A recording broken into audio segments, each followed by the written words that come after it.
Hey everyone, it's Ladine from Sugar Stitches Quilt Co. and I am so excited for my video today.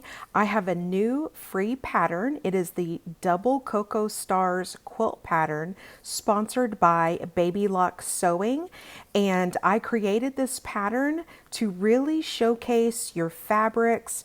You can see that we have a Ohio Star block as the focus, and then there is a secondary pattern of sawtooth stars. The pattern is fat quarter and scrap friendly and really gives you the opportunity to make your fabrics and the design shine through. In my video today, I wanted to walk you through how to make the hourglass blocks that compose the Ohio Star. Hourglass blocks are some of my favorite quilt blocks because they look like they are difficult, but in reality, they're so simple. All you need are two squares of fabric that you'll make into two half square triangles, and then you'll end up with two hourglass blocks. You can see that I have a variety of them inside the pattern, and I can't wait to walk you through this tutorial today and you can make your own. So let's get started.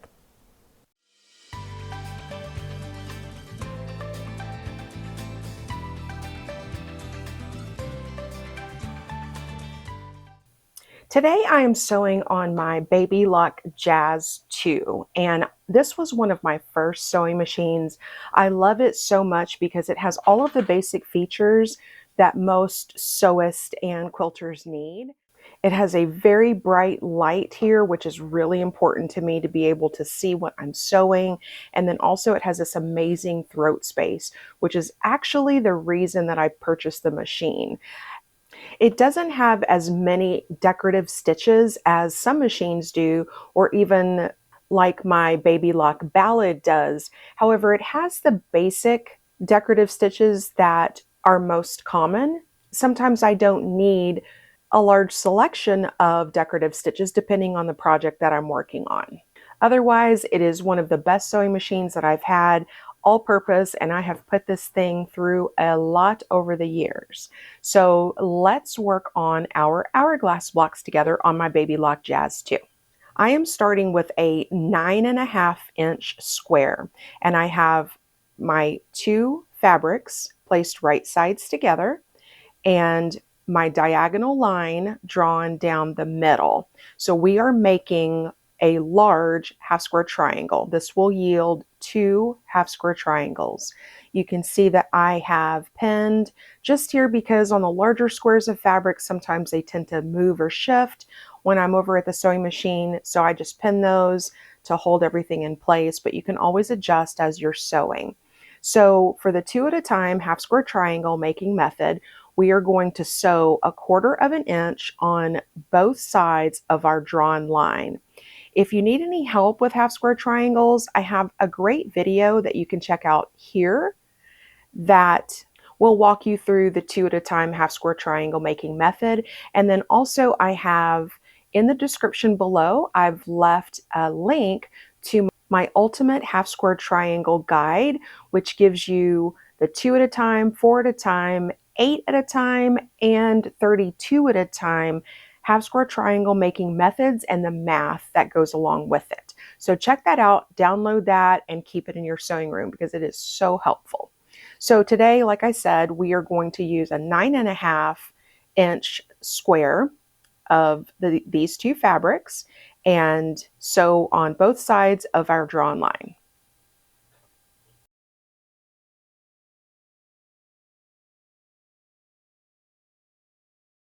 When I come to the end, I like to chain piece a lot of blocks, but today I'm just sewing this one particular block.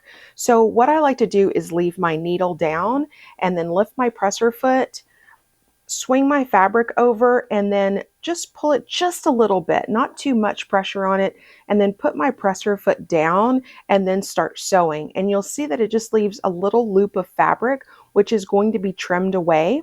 But for me, this is just so much quicker than stopping, cutting my threads to start and stop my stitches. It's just much faster. And if I'm really in the routine, then I just flip that around so quick and sew down the other side.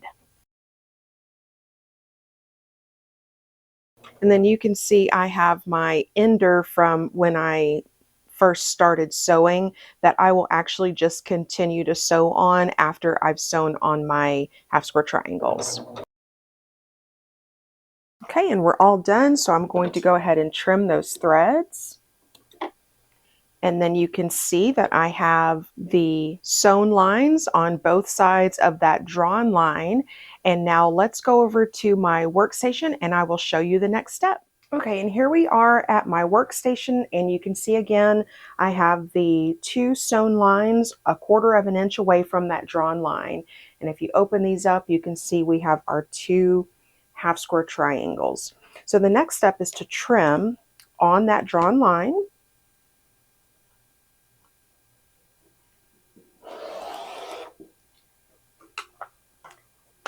Okay, and now you can see we have our two half square triangles. You open those up and look how pretty they are. Now with hourglass blocks, you want to make sure that you are pressing to one side on both of them. I will press to the blue. And pressing our seams in the same direction will ensure that in the next step, we are able to nest our seams together. So I'm a big fan of pressing my seams open, depending on the block that I'm making. But with an hourglass block, it is really key to press them to one side. So press to the darker side of your fabrics. If you don't have a dark fabric, then just choose one and press them both to that side. Now I have a tip for you when pressing any seam to one side. What I like to do, I like to press first. Remember, press, not iron back and forth. Press this seam with the iron to set it. And then I like to open my blocks up, and instead of just taking the iron and pushing the fabric away to make it lie flat, what I like to do is push this open with my fingers and finger press it back first to make sure that that seam is completely open before I use my iron. And then it also discourages me from using the iron and the tip of the iron to push this back, which we don't want to do because we are dealing with some biased edges and we don't want to warp or distort our fabric. So I like to finger press that back first and then use my iron. And as I mentioned, you will be pressing, not ironing back and forth and moving back and forth on your fabric. Just press. Pick up the iron and lay it straight back down.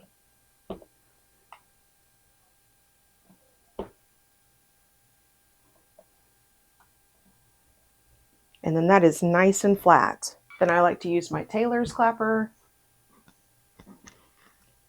Let that cool and really flatten that seam. And then once I'm done, move that, and you can see we have a nice pressed seam and a nice flat block. I've already done my other block, so we can move on to the next step now. Now this is where the magic of making an hourglass block really comes into play. So we have our two matching half square triangles, and we need to put these right sides together, making sure that our prints, our opposite prints, are touching. So just open that up and you can see that those are touching there. And then we have both of our seams that we're going to nest in just a little bit. What I like to do first before I line anything up is we need to mark a diagonal line on the back of one of our half square triangles, and it needs to intersect the seam. We don't want to draw the line in this direction because that wouldn't make any sense. We'd be cutting into our seam. We want to line up the ruler here and mark that line. So I'm going to mark that with my friction pen. And then just do your best to mark over this center section here. And then there we go. So now that we have that and we have our two half square triangles, and you can open it up and see and make sure that everything is lining up with your fabrics, because you wouldn't want it this direction matching them, because then that's not an hourglass block. So we're matching them right sides together, opposite fabrics touching. And what I like to do, the ultimately important space in our hourglass block is this intersection of these seams right here. Because if we open this up, you can see that's where your point is going to come together. So that's where we need to make sure that the seams are nice and nested and lined up. So what I like to do is you can feel, and if you need to pick it up, you can as well. You can feel your seams nesting. So I like to make sure that they're nested here in the middle, and then I'll put a pin there. And I like to put the pin away from where I'll be sewing so I don't have to move it while I'm sewing. And then I also like to feel here on the other side, because remember, we'll be sewing on both sides of the drawn line again, just like we were making another 2 half square triangles. And you can feel that there. If you need to, you can open it up before you pin. You can open it up and see, make sure that it's in the right place, everything is nested, and then put a pin there as well. You can put more pins here if you want, but you're not going to be sewing there, so those pins aren't necessarily holding those nested seams in place. But it is helpful because, since, as I mentioned earlier, this is a larger block, and so it will move and shift as you're sewing. So it doesn't hurt to put a couple of pins there, but it's not as important. And there we go. And so then we'll take that back over to the sewing machine, and we will sew on both sides of the drawn line 1/4 of an inch away.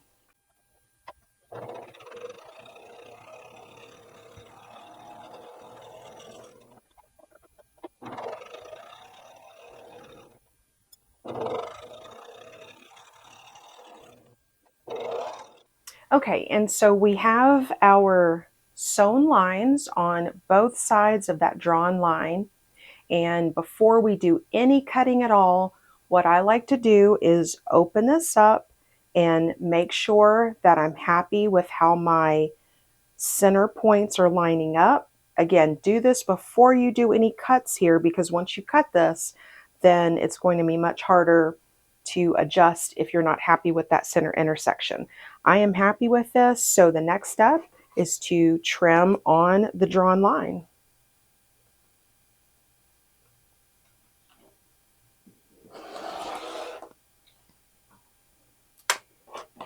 And then now the magic is revealed, and there is our beautiful hourglass block. And we have 2 of them just from our 2 squares of fabric, 2 half square triangles. We get 2 hourglass blocks. Now, if you recall, I started with a 9.5 inch square, and I do like my half square triangle measurements to be a bit oversized to allow room for trimming. I am able to trim these down to 8.5 inches with room around all 4 edges to be able to clean the edges up. And I do want to show you that because trimming these can be a little tricky sometimes. I will go ahead and press these seams open so that the bulk here is reduced. So let me press those open, and then we can trim.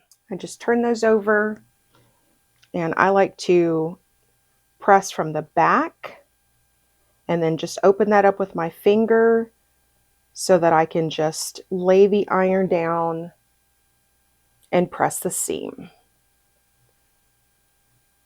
I really don't like to use the tip of my iron to open the seam up because, again, I feel like it stretches.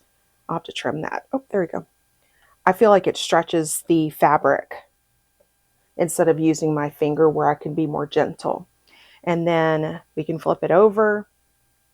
Look how nice and beautiful that is. And if you want to give it an overall press on the front, you can before we trim. And that looks great. We'll repeat with the next one. Again, opening that up with your finger, and then just being careful that you're not going to burn yourself. Just like to open that seam up before my iron gets there.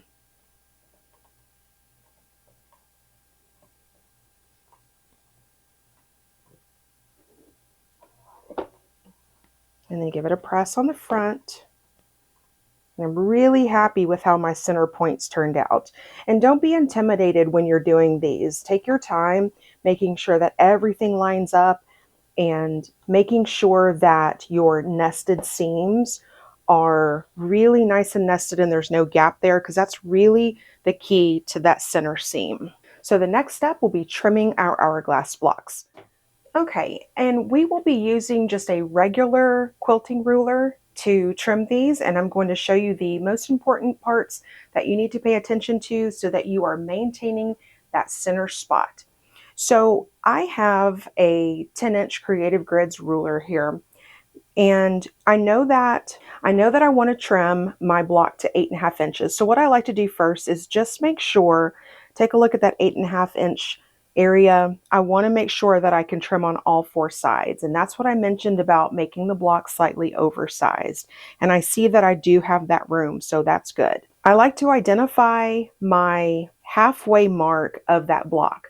So I want my overall block to be 8.5 inches. So that means halfway is 4.25 now, or 4.25. Now I don't have a 1/4 inch mark drawn in the entire space, but you can see on this particular ruler, there is a dot there. So that's nice. They have them along this diagonal line for that purpose. So that's the point you want to identify first, because we know that no matter how we're trimming this, all 4 sides, that is our center point. And then the second important area we need to pay attention to is the diagonal line that is running across the diagonal line of our hourglass block. Then the last, you want to make sure that you have, again, your overall size here in view to make sure that you have enough room for trimming on both sides. So first part is that little dot, and then I want to line up my diagonal line. That dot for the 4.25 is going to be just slightly underneath my point, but I'm still making sure that it lines up perfectly. And then I have my diagonal line here. One tip that I have as well is you can also mark this with like washi tape or masking tape so that you can keep an eye on this area. Since I'm only trimming 2 of these hourglass blocks, then I wouldn't do that necessarily. But if I was trimming a lot of them, I would definitely do that so I don't have to continually remember where that is. Unless you have a ruler like this Creative Grids ruler where all of the lines are actually marked. So say, for example, we were looking at the 4.25 on this ruler, we have a line all the way down to the diagonal, so we could identify that much easier than this ruler where I don't have that line. So I want to make sure my 4.25 inches is lined up, my diagonal line is lined up, and my 8.5 inches is here so I can see there's extra room for trimming, and then we'll trim on the first 2 sides.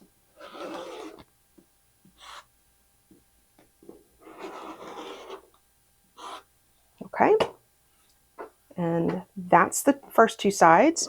So then we'll flip the block around and we'll do the same thing, but this time we can line up the 8.5 inch line with the trimmed lines of our block, paying attention to this 4.25 inch area and our diagonal line. Take your time if you need to. You don't want to rush through this because, like I said, if you trim this and it's not in the center, then it's defeating the purpose of the block, and it will definitely be visible that it's not in the center.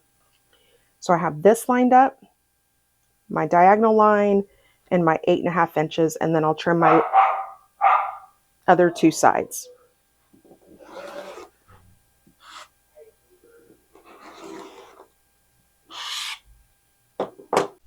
And now I have my finished block, and you can see that even though we made the blocks oversized, we don't have that much waste in our fabric, and it's very worth it because you can make sure that your edges are trimmed to the proper size and that there's no issues with your final block. So I hope that you enjoyed making these hourglass blocks with me. These are so beautiful and they really have an impact in the final pattern inside the double Cocoa Stars quilt pattern. Don't forget to get the link to your free pattern down in the description below. I hope you enjoyed this tutorial on making hourglass blocks, and don't forget I have the free pattern link for you in the description below, so check that out and grab your free download of this pattern and make one for yourself. Make sure and tag me and Baby Lock Sewing on social media so we can see your version of the pattern too. I hope you enjoyed the tutorial, the free pattern, and can't wait to see what you make. Bye for now.